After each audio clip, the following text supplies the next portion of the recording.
Haruka Nozomi, brimming with energy and determination, reflected on 3 years of hard work, combining part-time work as a mercenary with his studies. Because now his efforts had been crowned with success, he was admitted to a prestigious university.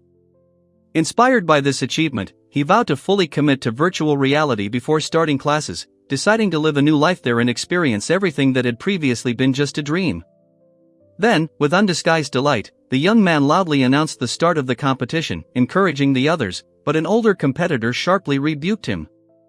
Afterward, the young man had to push the massive object with all his might, marking the first test of his resolve. Meanwhile, the young man lay quietly on the patterned surface as the narrative heralded the beginning of his new adventures in a world where reality and fantasy merge. Haruka woke up to find himself in an unfamiliar place. He looked around in confusion until he suddenly heard someone calling his name, and then a mirror appeared before him, welcoming him to Arcadia. A moment later, another person appeared before him, inviting him into another reality and asking why he had come and what he was looking for. Before Haruka could answer, he felt an unknown force pull him into the portal, and he began to fall into the abyss. He then landed at the cave entrance and was astonished to realize that his clothing had changed, and a holographic menu had appeared in midair. The name Haru glowed on the screen, confirming his digital incarnation. Gradually, he realized that the device hanging before his eyes wasn't a mini-map, but a radar. Then the young man spotted a distinct trail ahead and, overcome with excitement, resolutely followed it deeper into the tunnel. He soon spotted the massive golem and realized with delight that it was real. Watching the stone body's slow movements, the boy figured he could slip past, though he suspected it was probably a mock battle. However, as he approached the cave entrance, the cracked creature suddenly extended its hand. He backed away in surprise, and the monster, as if mocking, uttered a greeting. The raised hand exuded tense energy, causing the man standing opposite to become wary. He then tried to figure out what exactly this bulky opponent intended to do. Instantly realizing he was facing a true enemy, the young man was indignant at being thrown into battle, an unarmed player. After a brief moment of reflection, he decided to retreat and return when he was ready, but a sharp noise was heard behind him. Kaito, realizing there was no turning back, saw a giant stone creature burst from the ground. He realized the scenario was predetermined, and this was a planned defeat. Then he wondered if he would be saved in time or forced to die and be resurrected again and again. At that moment, he realized he had faced his first death, remembering how he had always accepted death calmly in other games. But now Kaito felt a surge of adrenaline and was determined to fight to the end, believing that this was the true pleasure of such trials. Then he miraculously dodged a stone fist, almost landing face first on the ground, and mentally chuckled that such a death would be too absurd even for him. Kaito studied the giant carefully and noticed that his main weapon was his right hand. The monster was growing larger but moving slowly, so the young man concentrated and prepared for the first strike.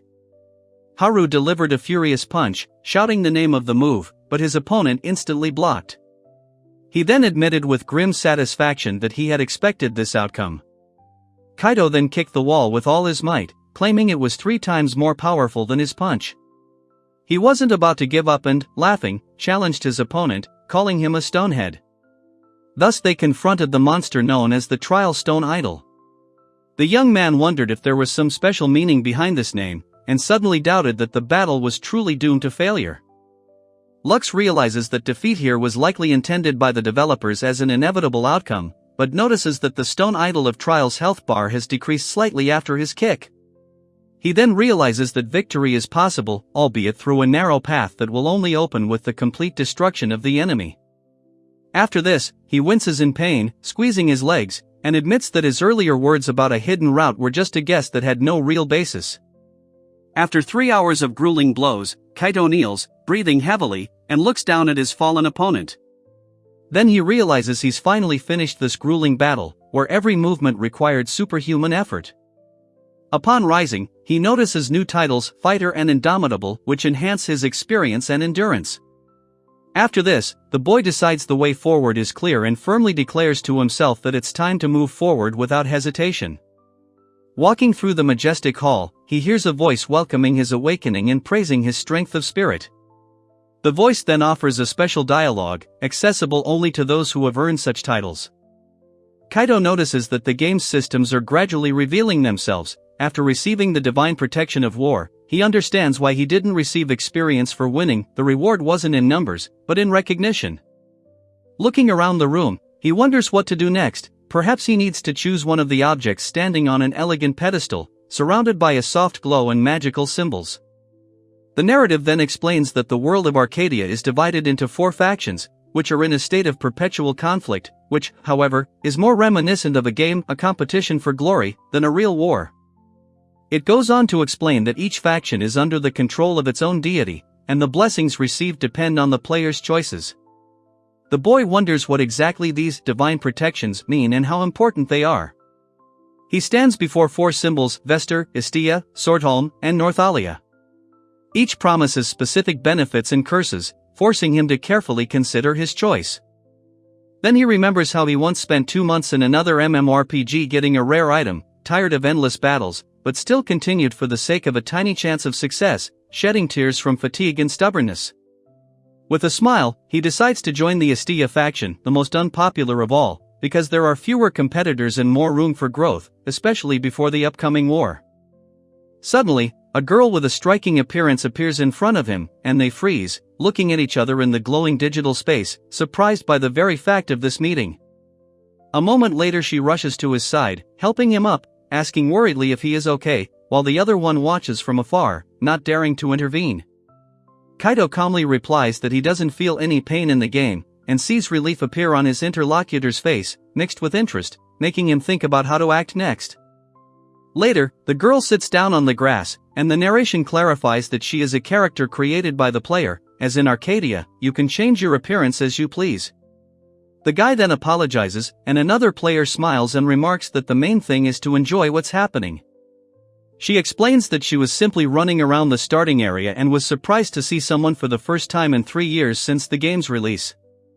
She then joyfully realizes that he's also a newbie, calling the encounter a remarkable coincidence. Kaito hesitates, trying to figure out what to say, remembering how he thought he had learned how to communicate during his time as a mercenary, but now his confidence is fading. Then he admits it's pure coincidence, feeling like a teenager with no experience with girls. He sits awkwardly across from her, unsure how to continue the conversation. She smiles softly, and he, gathering his courage, raises his hand and offers to join a party, at least for a short time, since they have the chance to meet in this world. The boy gazed at the girl with admiration, thinking that her soul was as beautiful as her appearance. Then she smiled softly and sincerely, forever cementing the image of a true beauty in his mind.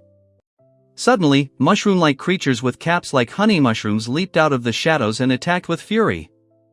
A girl with long silver hair screamed in terror as one of the monsters charged straight at her.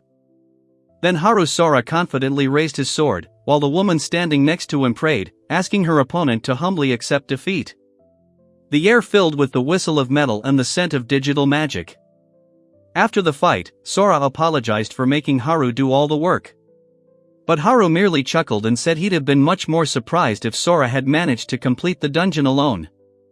They then left the dangerous area, and the boy, reminiscing about the past, told how they were attacked by mushrooms after only 10 steps. The girl, walking behind, listened with amazement and slight alarm. The young player happily noted that he had starting equipment in his inventory and summoned a sword, shimmering with a soft light. The girl behind him nodded in agreement, but still looked wary. Kaito watched as the stranger fought desperately, swinging her weapon awkwardly. He thought she was probably new to the VR world, as her movements betrayed fear and confusion. The narration revealed that this was their first death. After respawning, they found themselves in the starting clearing among green hills and distant mountains, where peace reigned, as if the game itself were allowing them to take a break. He then explained that they couldn't proceed further until they broke through the forest. After apologizing for their failure, he heard her admit the blame, but he suggested a different plan: eliminate the enemies one by one, leveling up. The boy noticed that she closed her eyes every time she entered a fight. He then wondered how long the training would take as she clenched her fist and tried to gather her courage. After that, he confidently declared that he would become her knight and deal with the mushroom monsters. The girl nodded decisively, and below, in the sunlight, new enemies were already rising from the thicket. Haru saw he had reached level 6 and allocated points to agility and flexibility. Enemies crowded around him, but next to him, the girl calmly prepared for battle, breathing evenly and confidently. Later, while relaxing, they discussed stats. One of them invested points in spirit and luck, adding that stats could be redistributed. The other was surprised and admitted he hadn't followed game updates for 3 years. He then remarked that in the previous battle he'd realized that two-handed swords and axes could destroy an enemy with a single blow. She considered increasing her strength, while he, unaccustomed to close combat, decided to study magic. The narration explained that abilities are acquired automatically based on actions, and each player develops a unique skill tree. At that moment, the girl encouraged her companion, and suddenly a monster jumped out of the bushes. Kaido thought she was taking things too seriously. She then admitted that she hated her own powerlessness, but he calmly replied that one could get used to these feelings, the main thing was not to give up. When she learned the healing light spell, her face lit up with gratitude. He said that the healing ability was a great support, even if it lacked attack power. Kaido excitedly announced he'd unlocked a new skill, multi-weapon mastery, which grants mastery of multiple blade types. Ellis inquired if it was useful and learned it was passive but enhanced everything else. The girl happily congratulated her partner, and he, blushing, thought that she was truly special. Her smile made his heart beat faster. Kaido remarked that he was speaking freely to her, even though he didn't even know her age. Then Ellis suggested they keep up the pace, admiring Haru's purity and sincerity, as if she were proud of him as her own student. Kaido swiftly sliced through the mushroom creature, instantly leveling up to 10. Ellis, noticing his surprise, asked what had happened. Then they read the description of the new skill, Quick Switch, which allowed him to instantly switch weapons. Kaido wondered if it was a god-tier skill. After this, he confidently ordered them to watch and drew the bowstring, preparing to fire an arrow. The girl next to him couldn't help but exclaim in surprise, amazed at his dexterity. Inspired by his increased adaptability, Kaido felt as if magic had awakened within him. He joyfully celebrated the transition from level 10 to level 11 after 2 hours of travel, walking alongside Ellis along a verdant path among the tall trees. They soon encountered a huge creature, resembling a misshapen tree covered in mushrooms. One of them anxiously acknowledged that the enemy looked dangerous, while the other agreed that it was clearly quite strong. Kaido then told Sora that he would once again lead the attack and rely on her support. She promised to do her best as a healer. He added that the boss likely had complex moves, so they needed to keep their distance and be prepared to retreat. Sunlight filtered through the foliage, and Kaido encouraged everyone, declaring that even defeat was merely an opportunity to grow stronger. He then suggested that they view battle as an adventure and savor it. He eagerly began the fight with the motionless mushroom monster, confidently identifying its type and weaknesses. Mira stood to the side, watching the proceedings with surprise and incomprehension. At that moment, the young man leaped from a tall tree branch, shouting for Haru to cover him. As he hit the ground, he chuckled, admitting the impact had been far more powerful than he expected. Then he swung his sword decisively, intending to cut off the attacking branch. The girl below looked up at him with wide eyes, full of hope and admiration. A horde of creatures burst forth from the depths of the forest, wielding giant mushrooms as weapons. Kaido fought back with all his might, feeling their power, but chuckling to himself, after all, they were just mushrooms. He cast the healing light spell, and Syra thanked him, warning him that if she drew too much attention, all the smaller enemies would rush at Sora, so she would have to conserve her strength. Then Kaido instantly switched weapons and charged, determined to end the fight as quickly as possible. His movements resembled scenes from an old manga he'd once read, sharp, polished, and bold. The enormous creature suddenly spoke, warning that there were too many enemies. Kaido perked up and listened as the monster mentioned its children, causing everyone to freeze for a moment. After this, Kaido switched weapons again, and the sword he had thrown earlier returned to its sheath. He realized with delight that he could throw blades in quick succession, and then activated a new technique, Great Axe Boomerang, which cut through his enemies in a whirlwind of steel. The girl watched in horror as the boy was thrown into the air by a powerful blow from a giant sword. Just a moment ago, she had thought he was invulnerable, but now she watched his fall in bewilderment. Kaido stood up, clutching his sword, as Ellis worriedly warned that the boss had broken free of control. Nearby, the strange mushroom creatures trembled, reacting to the giant tree's awakening. At that moment, one of the fighters rushed forward, stunning the dark-haired youth. He turned to the girl with a smile, but, noticing her gaze, he became embarrassed and quickly accused her of distracting him. He then admitted that he'd been distracted by the results screen, letting his excitement get the better of him. In that moment, he realized he'd accidentally revealed his wild side to an innocent and beautiful girl. Feeling awkward, he awkwardly apologized for his awkward behavior. The girl tried to keep the conversation going, smiling tensely, but noticed his embarrassment and inner tension. Then he hastened to assure her that he hadn't meant anything strange. She looked at him with genuine regret, and the boy realized he'd suffered a crushing blow to his pride, one from which no man could ever recover. Lux watched silently as Kaido, his eyes wet with tears, explained that the distribution of stats was an almost sacred moment, bringing joy and healing to the soul. Then she quietly called his name, unsure of what to say, seeing him literally tremble with delight. The next second, both Kaido and Ellis were watching the screen warily when something strange happened. Ellis held her breath, and then the scene suddenly changed. A sudden and majestic event unfolded in the sky above the treetops. Meanwhile, a crowd of adventurers had gathered in the bustling square near the fountain. Some of the townspeople noticed the newcomers with curiosity and joyfully welcomed them to Istia, eager to celebrate their arrival. Someone in the crowd remarked that if two people had joined the same faction, they were probably related. Others laughed, teasing the boy about his jealousy and loneliness, insisting that the couple looked like true lovers. One of the onlookers noticed they were standing too close together. The girl, noticing this, became embarrassed, and the boy forced a hesitant smile, feeling a bead of sweat trickle down his temple. Ellis awkwardly apologized, but Kaido calmly assured her there was nothing to worry about, mentally ordering himself to wipe away his silly smile. Nearby, a group of players were discussing how cute she was and warning each other not to be rude to newcomers. Kaido suddenly froze, realizing something important was happening today. At that moment, Syra, blushing and holding a map in her hand, sarcastically mocked some loser with a typical face, while acknowledging a hint of envy mixed with admiration. The crowd laughed, making fun of the young man who'd supposedly been abandoned. He stood silently, unsure what was happening, until one of the girls vanished in a bright flash of light, leaving him bewildered. After this, Kaido felt regret and confusion. He realized that he never added her to his friends list and now he doesn't know if he will ever meet her again. Elsewhere, a guy was lying on his bed when an angry female voice called his name. The woman scolded him sharply for playing all day, and he sheepishly apologized and mumbled a question about how to quit the game.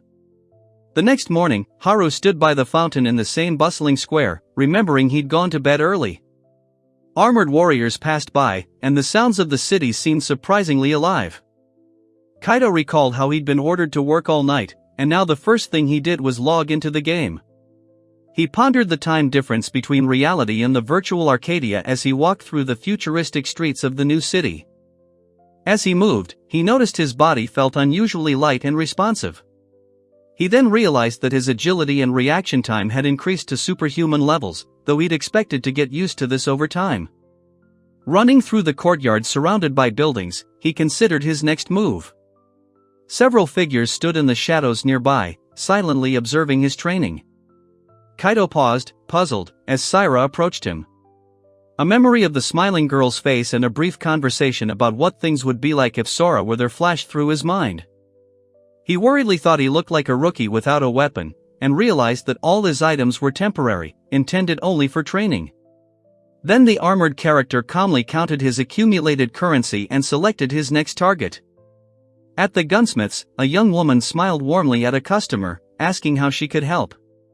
He explained he was looking for some blades, and she clarified that the store only sold basic equipment. Kaido admitted he was new, so it wasn't a problem. The saleswoman warmly replied that no travelers had come in for 6 months and asked if it was his first time in Istia. He nodded. As they talked, he wondered why the word Istia sounded so awkward and decided that NPCs probably called players travelers. Meanwhile, the girl, smiling, called up a holographic list of weapons, sorted by material. Kaido confidently stated that with the quick change skill, he would become a walking arsenal, adding that he didn't even need to choose, he could wield everything at once. Kaito confidently told the saleswoman he wanted to buy one of each of the lower-rank iron weapons. The saleswoman raised her eyebrows in confusion, unsure how to respond to such an odd request, but proceeded to place her order anyway. Then a girl standing nearby anxiously asked what the problem was. The young man calmly explained that he preferred fighting with a constant change of weapons rather than with a single chosen style, as he saw strength in variety. After purchasing it, he noticed the weight limit on the equipment and realized that his earlier training gear was weightless. This realization forced him to acknowledge how difficult the beginner's journey can be without support. The saleswoman explained that, considering armor, consumables, and loot, the maximum she could buy was one heavy weapon with a light spare blade or 2 medium sabers. Kaito sighed, mentally bidding farewell to his dream of becoming a walking arsenal. Then he counted the remaining funds and realized he only had enough for a large axe and a straight sword. Memories of Ellis's recent apology surfaced in his mind as he gazed into the distance at the endless horizon plain, where the path of the newcomers began. In the distance, they spotted a herd of stupid boars peacefully grazing on the grass. Kaito noted that these creatures are not aggressive unless provoked, and can be observed calmly from a distance. He thought about the rare weapon that didn't take up inventory space, and Ellis reminded him that carrying capacity increases with level. Then Kaito realized that with his current weight, he wouldn't even have room for potions. Noticing the monster just charging up its attack, he prepared to strike with his spear. But suddenly, the enemy deftly dodged and rushed towards him with unexpected speed, causing the boy to freeze in shock. Haru watched in stunned silence as his character was destroyed in a single blow. He realized these boars had colossal strength and endurance, so he decided to take a different approach, either a sneak attack or a rear attack after dodging. Kaito rolled to the side, narrowly avoiding the deadly ram. The ground shook beneath the beast's hooves, and he realized the situation was becoming critical. The boar was gaining speed with every second. He irritably wondered how long it would take to defeat these enemies and move on to the next location. His gaze wandered across the endless plain, where not even a hint of a boss was visible. Then the boy clenched his fists and declared with determination that he would simply run from one end of the plain to the other. His steps resounded loudly, as if the earth itself were echoing the challenge. He wondered again how many more battles lay ahead before reaching the new zone. The monotonous field stretched around him, and the further he walked, the clearer it became. There was no sign of the boss ahead. Still, he firmly resolved to go all the way, without turning back. The ground beneath his feet began to vibrate, as if something were awakening, and a strange feeling of anticipation grew in his chest. A moment later, he was running at full speed, cursing loudly, while a whole herd of enraged boars raced after him, their roars mingling with the thunder of hooves and the echo of the wind. Every time he flew past new creatures, they immediately became aggressive and rushed after him. Kaito had to constantly maneuver, dodging the onslaught. He remembered that, according to the game rules, attacking enemies resulted in instant death and a penalty -10 levels for 12 hours. Even veterans feared such a fate. The girl watched from afar as he ran for a long time without changing the landscape, until suddenly she noticed a silhouette in the distance. Something was approaching quickly and threatening. Gritting his teeth in determination, Kaito realized his strength was waning and his stamina was nearly exhausted. At that moment, a furious creature burst out of the downpour, charging straight at him, heightening the desperation of the moment. Then Kaito, clenching his fist, felt a surge of anger. He assumed a defensive stance, but an explosion thundered ahead, blinding him and leaving his body weakened, as if the game were testing his mettle. Kaito instantly changed his stance and delivered a powerful kick to the monster, warning him not to underestimate humans. He then retreated as two wolf-like beasts, growling and bristling, rushed toward him from the tall grass. Then he hurled the heavy weapon, shouting that this was precisely what it was made for. Looking at his defeated enemies, Kaito grinned and told them to reflect on their defeat, promising to wait for their return when they were ready. Meanwhile, Sora, feeling slightly uneasy but still hopeful, disappeared into the noisy crowd, trying to blend in. She recalled the strange events of the previous day and wondered if she would ever see him again. The girl considered his hot-tempered side, deciding he'd simply gotten carried away. After that, she decided to ask the locals to find Haru-san. Two men in armor stood nearby, and she firmly vowed to figure things out on her own. Suddenly, she heard a familiar voice and turned around. The boy, noticing her, exclaimed Haru-san's name with genuine surprise. He looked around in confusion, while another girl nearby awkwardly addressed Sora. The next morning, Kaito and Ellis exchanged restrained greetings. Both looked awkward, barely concealing their nervousness and unsure where to place their hands as tension hung in the air. When the girl unexpectedly grabbed his arm, he froze, unsure how to react, wondering whether he should thank her for the intimacy. She mockingly warned him that if he tried to act stupid, he could easily get a slap. Kaito silently noted that fate had clearly decided to create a romantic scene, and felt a strange sense of pride. The girl felt the same awkward warmth, and the boy was determined to savor Arcadia and every moment of it. Elsewhere, a girl stood guard, knife in hand, while behind her, a man with a hammer prepared for battle. It was clear that Sora was experiencing the same emotions as them, a mixture of anxiety and determination. He silently promised himself that he wouldn't allow this to turn into a romantic comedy, and he resolved to view the girl as a little sister. She agreed, slightly embarrassed, without objection. A little later, the boy timidly asked Sora if she wanted to add him as a friend. She, confused but smiling, said yes, agreeing. The girl blushed when she heard that any guy would be happy to be friends with someone like her. These words caught her off guard, but they brought a slight joy to her soul. The guy, with a good-natured smile, said he'd really enjoyed the game the previous day and suggested they hang out again. His impeccable business smile seemed genuine, and the girl, touched, nodded silently, accepting his friend request in the town square. Kaito suggested they go to a good shop he frequented. Mira excitedly showed off her newbie ring and leather armor, feeling noticeably stronger. Kaito remarked that he still looked like a newbie, despite the weapons he'd bought. The girl agreed to keep her distance, acknowledging that her opponent was too agile. Two players standing nearby chuckled, calling the boars weak and unworthy of attention. The boy inquired if these enemies were strong enough to defeat Haru. He then explained that the enemies he had been reborn from were completely different. Meanwhile, two wolf-like creatures were grazing nearby. A silhouette, distorted by the darkness, emerged from the shadows and declared that it wasn't other enemies they were talking about, but the true leader of these boars. The atmosphere instantly grew tense. The group discussed an enemy known as the bear boar, capable of creating earthquakes and stunning enemies. One player admitted to having been trampled by it once because he failed to notice the warning while fighting a crowd. Kaito suggested hunting down enemies one at a time to avoid taking risks. Ellis hesitantly agreed, adding that she couldn't attack yet, as her only skill was the healing hand art. The girl frowned thoughtfully, realizing her ability wasn't suited for attack. Kaito, meanwhile, was pondering how she could survive on the front lines without offensive abilities, trying to come up with a defensive plan for her.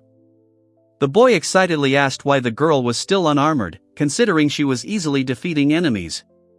She nervously replied that she was afraid of dying from a single blow, worried about her vulnerability and the fragility of her body. Then she happily announced she'd learned a new skill, and a nearby player explained that this move only activates when an ally takes damage. The skill description stated that it boosts all stats by 20% when in danger. The girl's eyes widened in surprise, and the boy, scratching his head, muttered awkwardly, wondering whose fault it was that she'd learned such a risky skill. She pouted in response, expressing mild displeasure, but she didn't deny her pride. Ellis confidently announced that she would fight alone, asking the others to stand back. At that moment, a warning appeared on the screen about the boss's approach. Sora used her Watcher's Cry ability, surprising Haru by revealing his potential future potential. A huge boar burst from the thicket and roared piercingly. The boy stepped forward with delight, challenging the monster and smilingly declaring that it was time for revenge, ignoring the threat posed by the beast. The ground shook beneath their feet as one of the participants shouted at Sora to retreat, as the forced animation from the vibration was about to begin. Meanwhile, the other gripped the hilt of his sword, bracing himself for the impact of the wave. One of the fighters enthusiastically demonstrated a leaping dodge, deftly soaring above a clawed enemy attacking from below. His movements seemed almost acrobatic, causing everyone to involuntarily hold their breath. Kaito charged, promising to repay the monster for his previous defeat. Ellis gasped in surprise, dreading the sudden confrontation and unable to comprehend where his determination came from. Jumping down, Kaido plunged his blade into the boar-like monster's massive body and shouted for it to die. However, after the blow, the monster activated its destructive ability, causing the boy to retreat warily and reflect on the cruelty of Arcadia's world. Then he caught the girl's piercing gaze. It took his breath away. The world seemed to spin in a vortex of patterns, and the tense atmosphere gave the moment a special emotional heaviness. Kaido tried to calm his mind, telling himself to keep his heart balanced. He was afraid his emotions would undermine his concentration, and he internally scolded himself for looking like a complete fool in front of her. Gathering his wits, he praised his own attack and addressed the monster again, calling it the king of idiots. At that very moment, the beast lunged forward, and Kaido managed to react instantly to the furious attack. The boy barely managed to dodge the sharp fangs, and the girl cried out in relief, noticing that he had avoided the blow literally at the last split second. Another young fighter confidently declared that he didn't take the monster seriously, dismissing it as small prey. However, the next moment, the beast roared and lunged forward, fangs and claws flashing. Ellis watched in horror as a hail of rocks rained down from the sky. Two boys deftly dodged them, and one of them managed to execute a perfect roll, displaying surprising calm for a novice and earning her genuine admiration. She noted that Haru-san didn't seem to realize that such movements were impossible immediately after entering this world. Just then, a furious attack descended on the wolf-like creature, tearing through the air. Kaido was baffled by why Haru-san still acted like a complete newbie, even though the game was 3 years old and still popular among veterans. The contrast left him with an irritated curiosity. The young man swung his sword with enthusiasm, and the girl watched quietly, amazed by his skill and wondering if he himself realized how impressive his fight looked.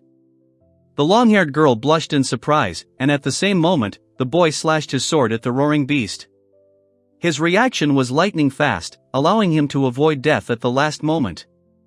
After a tough battle, Kaido defeated the boar and earned new titles for his victory and acrobatic prowess.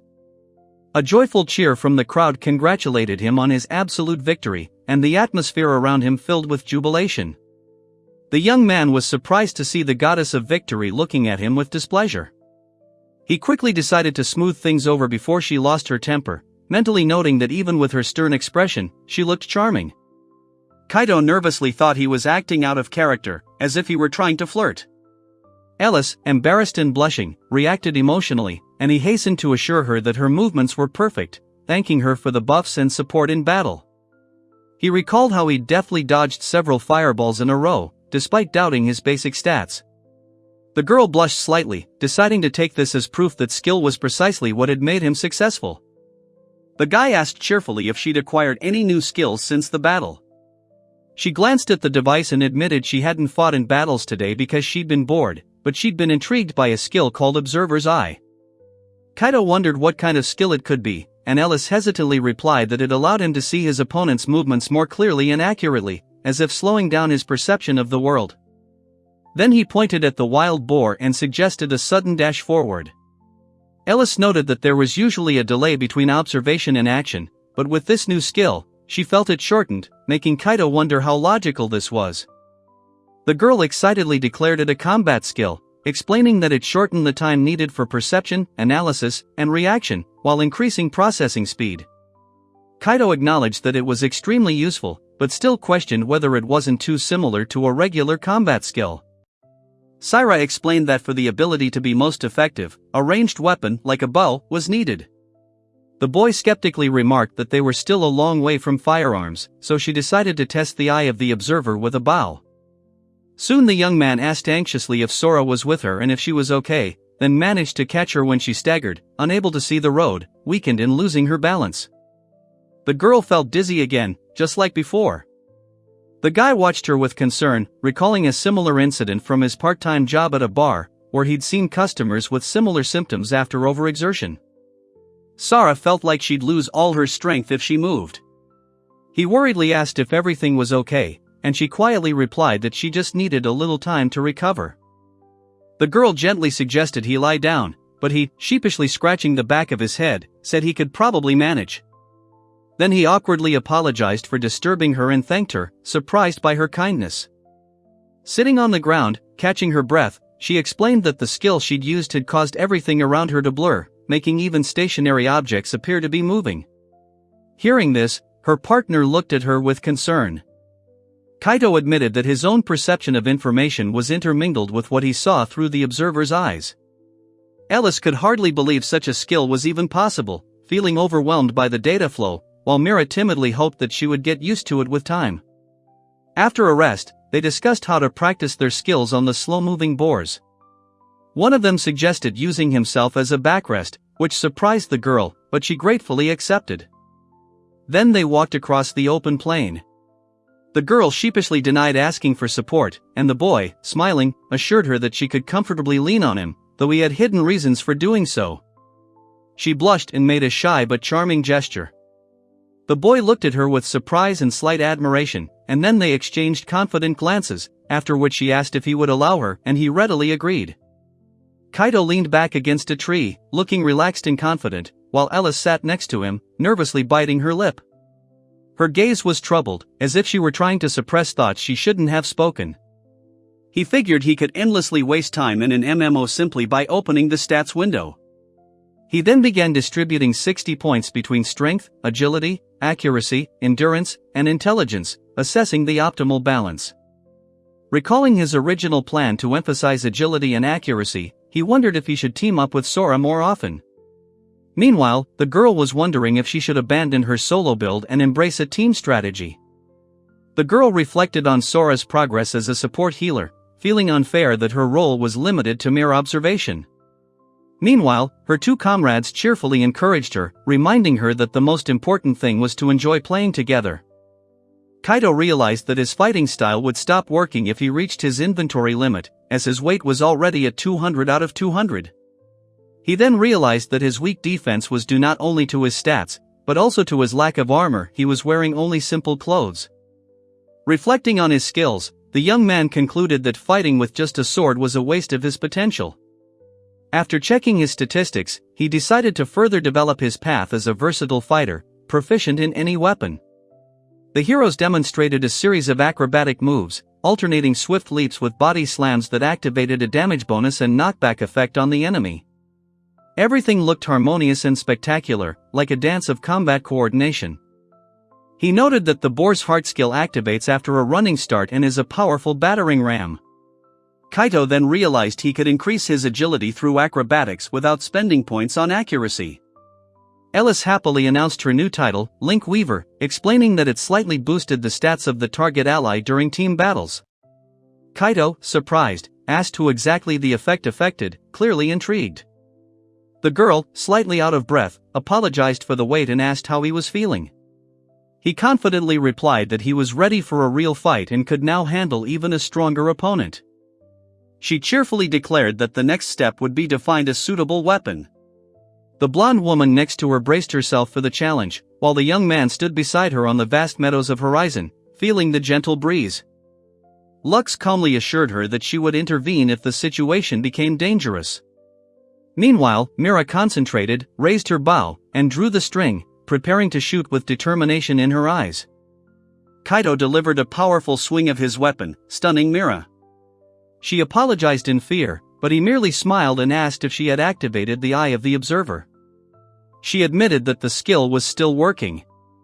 The boy explained that the skill's duration depended on the player's mana reserves. As long as they had enough, the effect continued, but the energy gradually depleted. The girl listened attentively, standing nearby and observing his actions. The girl, slightly nervous, agreed to go to the front, and the boy promised to hold off the attacks. The other two exchanged glances, apologizing in advance for the possibility of accidentally shooting each other with an arrow. One of the participants urged Haru on with joyful anticipation. He noted her genuine enthusiasm and wondered if she was older or younger than him. At that moment, the system notified him that a new location had opened, the rocky wasteland. He thought the contrast between them was too great, but the girl gently touched his shoulder and smiled softly. Their silhouettes stood side by side amid the falling snow, as if in a moment of peace before a new challenge.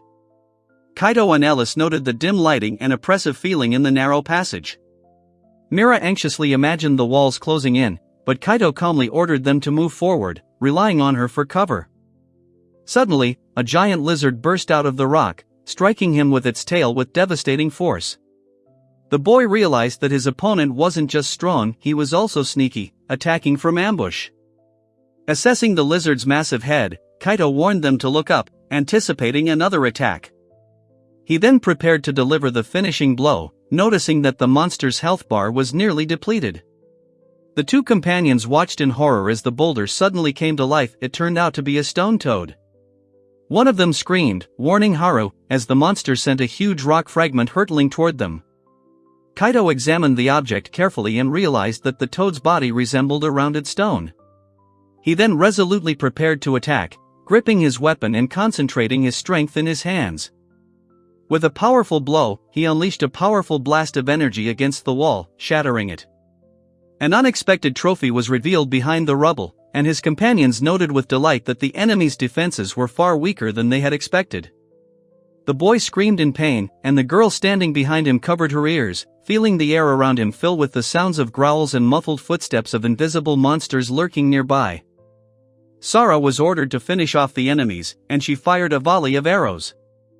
Someone on the side commented on her determination, and another participant cheered happily, admiring her accuracy as the arrows struck their mark. The determined young man, deftly maneuvering, challenged his opponents, declaring that they would never catch him, even if they worked together. His confident movements aroused admiration and tense anticipation among the spectators. Kaito, smiling, soared into the air, seemingly defying gravity, while rocks and dust rained down around him. Ellis watched him in disbelief, wondering if he was actually flying. Landing with force, he calmly declared his opponent defeated and caught the spinning sword mid-air. Digital shards swirled around his hand, highlighting the completed attack. The young man admitted the movement was impressive and lamented that his character wasn't as charismatic. The girl laughed, noting that he seemed to be enjoying the adventure to the fullest and advised him to appreciate every moment in this new world. Kaito sat cross-legged on the ground, and Saira approached, promising to heal him and telling him to remain still. He protested angrily that she was talking to him as if he were a restless child, but obediently remained where he was. Ellis approached the professor with a question about why equipment wasn't dropping directly from monsters. She then sheepishly admitted that her knowledge was superficial, having only learned it from videos, and the professor listened attentively. Kaito wondered if crafting was the primary way to obtain equipment. Then the two girls explained that Arcadia's crafting system offers immense freedom, and that artisans have long been celebrated in the game, having been constantly busy since the servers launched. The young man was slicing through the air with his sword, his movements refined, when a bat flew past. The girl turned her head in surprise at the sound of footsteps, while the young man dreamily imagined wielding a custom-made weapon, filling with hope. Harusan confidently declared that humans couldn't fly and asked to be trusted with the enemies in the air. His partner objected, but was quickly silenced without further discussion, after which he reluctantly agreed. Kaito and Ellis cautiously examined the massive creature known as the Sand Eater. It resembled a hybrid of a scorpion and a crab, and then they noticed it was devouring something from beneath the sand. When the creature suddenly grabbed the boy with its claws, he cried out in terror, and Ellis tried to reassure him, telling him they wouldn't be eaten. But seeing the creature pull the prey toward its mouth, she began to doubt her own words. The frightened girl asked what would happen if someone died, but another player assured her nothing terrible would happen as long as they remained standing. Then the determined guy briefly said it was time to act, striking her with his confidence. Lux, with feigned heroism, declared that everyone should prepare for his glorious death. Kaito skeptically remarked that in such a cramped room, a scorpion would hardly summon helpers, while Saira watched thoughtfully, assessing the situation. In the silence, Kaito thought about Sora, noting how she never gave up despite the difficulties. One of the girls smiled and suggested that she could give up fighting and become a master craftsman if she so desired. The girl, hiding her nervousness, assured him she'd be fine. The guy confidently promised to rush in first and asked her to cover, speaking in the tone of a reliable partner he could trust to watch his back. The girl excitedly encouraged Haru to try harder, and he listened attentively, memorizing tactical advice, where to shoot and how to control the enemy's aggro to prevent them from getting closer. After a successful attack, they joyfully slapped each other, but a moment later the girl angrily told him he'd lied. The guy, confused, tried to justify himself, sincerely regretting having unwittingly offended her. Kaido shouted loudly, demanding that the giant scorpion-like monster stop, while Saira, clenching her fists, ran forward, determined to meet the threat head-on. Kaido reacted instantly to the attack, shouting that he had a plan and activating his weapon-swapping technique. The enemy, not understanding the context, called him a pervert, further complicating the situation while Kaido was already preparing to rapidly reconfigure his equipment.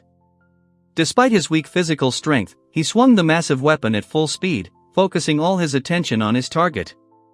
Debris and dust billowed around him, creating a chaotic whirlwind of battle, but the enemy remained unfazed. Kaido shouted the command quick change, instantly regrouped and prepared to strike again, promising to crush the enemy completely if he really wanted to play hard. He ordered Sora to keep running a little longer as the Sand Eater surged forward with terrifying force. Sora belatedly apologized, feeling the fatigue growing heavy on her legs and the danger growing ever closer. The girl tried to rise, but her knees wouldn't obey her, her muscles felt like lead. In the distance, someone called out her name in a voice that laced with both panic and concern. Kaido viciously kicked the giant crab-like monster, demanding it remove its claws. In response, the monster violently threw him aside, and Saira screamed in terror, rushing to its aid. The guy suddenly grabbed the girl by the waist, hastily apologizing for the awkwardness. She jumped in surprise and didn't have time to say anything as he quickly pulled her away from the line of fire. Kaido carried Ellis in his arms, dodging a stream of projectiles. One arrow whizzed past his face, inches from his face, and he gritted his teeth, quickening his pace up the rugged, rocky slopes. The boy struggled to avoid the rapid attacks, gradually losing his rhythm. Then the determined girl demanded to be put down, incredulously asking if he'd actually noticed the last blow, as his eyes darted around in confusion. Saira, realizing the gravity of the situation, shouted that desperate situations required desperate action and asked if he had a plan. At that moment, the system's mechanical eye warned that Kaido was about to fall between the monster's jaws. Lux exclaimed irritably that she was sure she could finally fight at full strength. But Kaido enthusiastically declared that a woman's cheer was the ultimate buff, even though deep down he knew he had failed again. He continued to hold Ellis in his arms, explaining that he had to outrun the enemy or they would be finished. The girl, turning pale, asked why he was still carrying her, fearing that if she slipped, the monster would instantly overtake them. Kaido tightened his grip on her and announced it was time to hit top speed. He darted away from the giant claw, and Ellis screamed, barely holding herself together, as he promised to show her true inhuman speed. The girl threw a huge axe, and the boy immediately shouted the command to switch weapons, deftly catching the blade in midair. They prepared to parry the oncoming blow in unison, acting as a single mechanism. Kaido confidently caught the falling girl, noting that with Lady Sora's divine protection, such things were easy. Nearby, another teammate watched this ostentatious gesture with surprise and slight irritation. The young man knelt down next to the girl lying on the ground, aware that he would likely be reprimanded later. He gently asked if she was okay, but received only a quiet groan in response. He admitted that his haste had delayed them and apologized awkwardly.